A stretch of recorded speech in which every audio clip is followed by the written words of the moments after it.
Jimmy was my first love.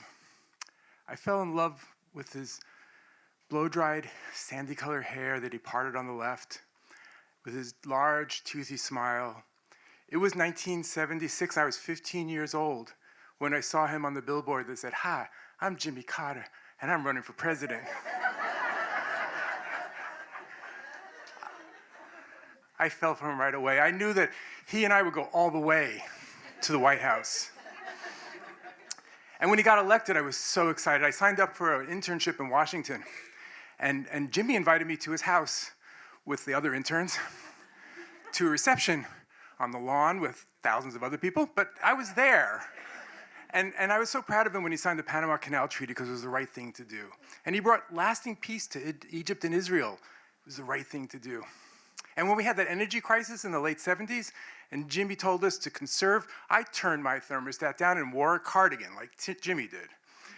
And I wrote a piece for the school newspaper telling people to, save energy and turn off unnecessary lights. And the school librarian read that, and when she saw me in the library, she turned the lights off on me. But we started to grow apart. I went off to college. Jimmy started to part his hair on the right. It's true, he did.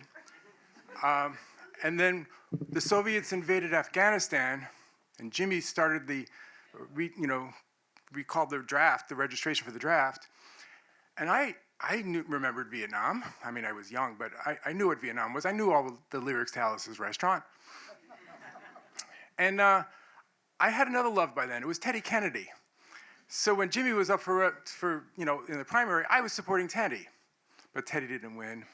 And then Jimmy lost to Ronald Reagan. And I went into a tailspin. I was falling for loser after loser after loser. I mean, it was, what's his name, Mondale? I forgot his name already. Gore, Kerry, Michael Dukakis. I even had this thing for a short time with that guy with Howard Dean, the screamer. I did have a long-term relationship with Bill Clinton, but in the end, he broke my heart, that dress. But Barack gave me hope, right? But the thing about these relationships is that they're doomed to end. So after Barack, I decided to try switching teams. I voted for a woman. But Hillary was another loser. So here we are after the trauma of Trump. I'm sorry, Uncle Joe, it's just not the same as these sexy guys.